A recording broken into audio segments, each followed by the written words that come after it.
Live from KSAT12, the Nightbeat starts right now. After weeks of waiting, some 400 American passengers aboard the Diamond Princess cruise ship have disembarked and are finally on their way home right now. Docked in Japan since February 3rd, the passengers were taken by bus from the cruise ship directly to Tokyo, where 2 airplanes were waiting for them. Those planes currently making their way across the Pacific. And while San Antonio is the destination for one of those planes, the journey for those on board is far from over.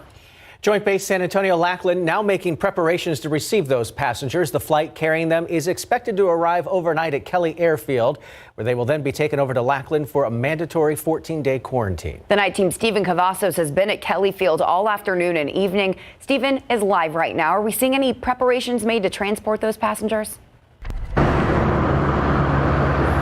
Well, Courtney, that's what we're still waiting to see. We have been tracking that flight, and according to Kalitta Air's website, that charter plane is expected to arrive much later than anticipated. At last check, the flight is still en route here to Kelly Field Airport, but is expected to arrive around 3:30 tomorrow morning. Now, the U.S. government recommended that Americans on board the cruise ship disembark and receive further monitoring here in the States. It's not clear right now how many passengers are actually coming to San Antonio, but the second plane, which left from Japan, is on the way to Travis Air Force Base in California, where passengers will also be quarantined.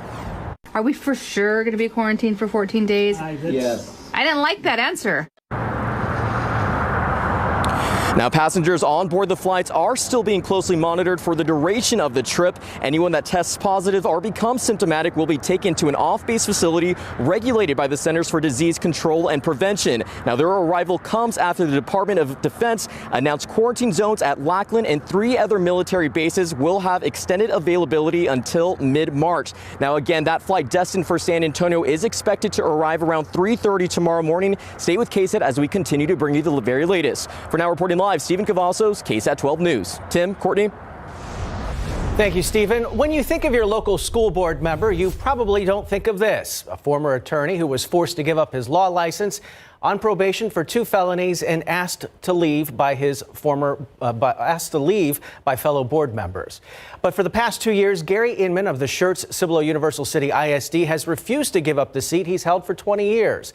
And now he's facing new legal woes from a roofing company and his ex-wife. It's tonight's Defender's investigation. I wish there was more we could do. We're limited by statute and by law. Sorry about that. All those in favor of the motion, raise your right hand. Schertz Cibolo Universal City ISD board members seemed embarrassed by ex-attorney Gary Inman, charged with misappropriating more than $100,000 from a deceased client's estate. He pled guilty to 2 felony charges and got 10 years deferred adjudication probation. He also agreed to stop practicing law, but oddly enough refused to resign from the SCUC board, leaving the school district with one option: censuring him twice. The first time when Inman was indicted on those charges, the second time coming months later when he pled guilty. The school board instructed that he only represent the district when doing his statutory duties. Then board president Robert Westbrook said it was the best they could do because, according to state law, Inman's guilty plea didn't stop him from holding office. Essentially, he has to be convicted of a felony by jury. Deferred adjudication, it's my understanding, is not a conviction of a felony. But Inman continues to be a fixture at SCUC events, attending graduations, school dedications, parades, and other occasions. Earlier this month, Inman read to these kids at an elementary school. Pictures were shared to the district's social media accounts, which led to complaints from parents. When asked why Inman continues to appear at events promoted by the district's own social media, the current board president said this: "The Board of Trustees has twice censured trustee Gary Inman for his personal conduct in the example it set for our students. Working together, the board will further clarify board member discretionary duties for all trustees and expectations for trustees who have been censured." Now Inman is facing new legal problems, like this civil case filed in October accusing him of failing to pay for a new roof, alleging that he owes nearly $21,000 to Holden Roofing. In a statement to the defenders, Inman said, quote, "The roofing company and I had a good faith dispute and we have resolved the disagreement," end quote. But the attorney for the roofing company told us they are still negotiating a settlement, and Guadalupe County court records showed the case as still pending. And if that's not enough, his ex-wife is also suing Inman for allegedly failing to pay child support to the tune of nearly $5,000 at the time the civil suit was filed in December. In a statement to the defenders, Gary Inman refuted the claim, saying, quote, "Contrary to my ex-wife's allegations, all appropriate child support has been paid." And he also told us he plans to continue representing the district as a board member, saying, quote, "I am a duly elected school board member in SCUC and intend to fulfill all of the functions of that office." And Gary Inman and his ex-wife are due in court in March, and his current term on the board expires in November 2021. Mr. Inman did not respond when I asked if he planned to run for re-election. The Bexar County Sheriff's Office is now dealing with 2 new inmate deaths happening less than a week apart. Officials say both were due to medical conditions. Japhanie Gray spoke with Sheriff Javier Salazar, who says they are seeing unhealthy inmates way too often. Nothing more heartbreaking when you try everything in your power to save somebody's life and you just can't. That's a heartbreaking experience. Bexar County Sheriff Javier Salazar says the 64-year-old inmate's death this afternoon is now the second inmate death they've had since the start of this year. He was here with diabetes and hypertension, just in general poor health, which is something that we're seeing a lot of here, over the last few years. That inmate booked February 9th on a theft charge under $2,500, which enhanced to a state jail felony due to his criminal history. His bond set at only $3,000, which means he could have bonded out for $300.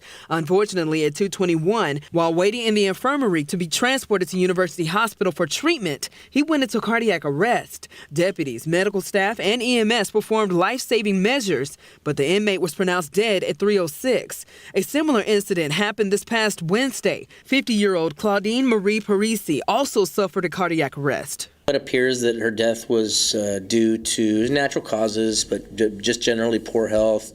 My understanding is she had an enlarged heart from drug use. She was booked 24 hours earlier for criminal trespassing of a private property with a bond of only $200 or $20. She died days later after being placed on life support. Salazar says though deputies are going through medical training, he hopes the county can find a better solution when it comes down to housing inmates. Keeping it for people that are dangerous to society. And let's put these people in a hospital bed somewhere. Let's put these people in a mental health bed. Absolutely, they still need to be held accountable for their crime. Japhanie Gray, KSAT12 News. To other top stories we've been following today, we have learned the name of a man who was found dead near Harlandale High School earlier this week. The Bexar County Medical Examiner has identified him as 25-year-old Jonathan Hope. His body was found Tuesday on Rosebud Lane. His cause of death was ruled as a gunshot wound to the head. A 15-year-old has been arrested and is now facing a murder charge in connection with Hope's death. It's unclear whether Hope and the teen knew each other. That teen suspect now in the Bexar County Juvenile Detention Center. Also tonight, Bexar County Sheriff's deputies are asking for your help finding missing 42-year-old Joel Eugene Cross. He was reported missing yesterday. Deputies say he was last seen in the 6000 block of Encanto Point Drive wearing gray sweatpants, a blue and gray sweater with stripes, and no shoes. Cross has a medical condition that requires medication. If you have information about where he is, you're asked to contact deputies at 210-335-6000.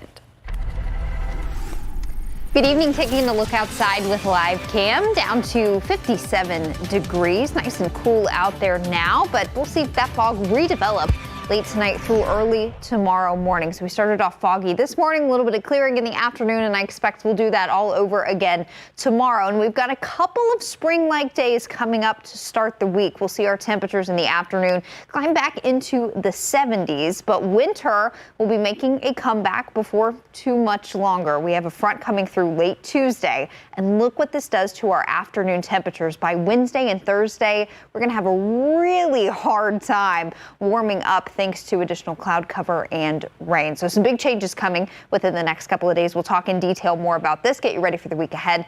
Coming up, Courtney. Thank you, Katie. Now to the 2020 race and for the battle for Nevada. With the caucus now less than 1 week away, candidates are stumping hard, getting ready for a debate on Wednesday. ABC's Rachel Scott is following the action from Las Vegas. The Democratic candidates for president flooding the state of Nevada Sunday ahead of the first contest in the West.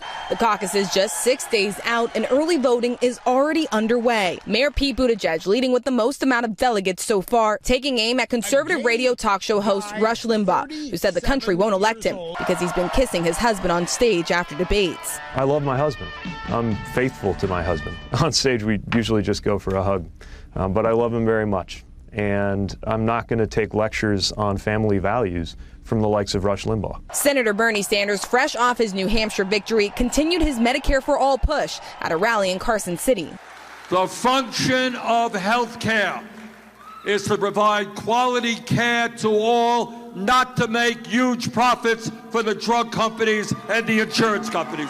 Former Vice President Joe Biden attacking Sanders' health care proposal. He's been talking about health care, Medicare for all, universal health care for 35 years. Nothing's happened.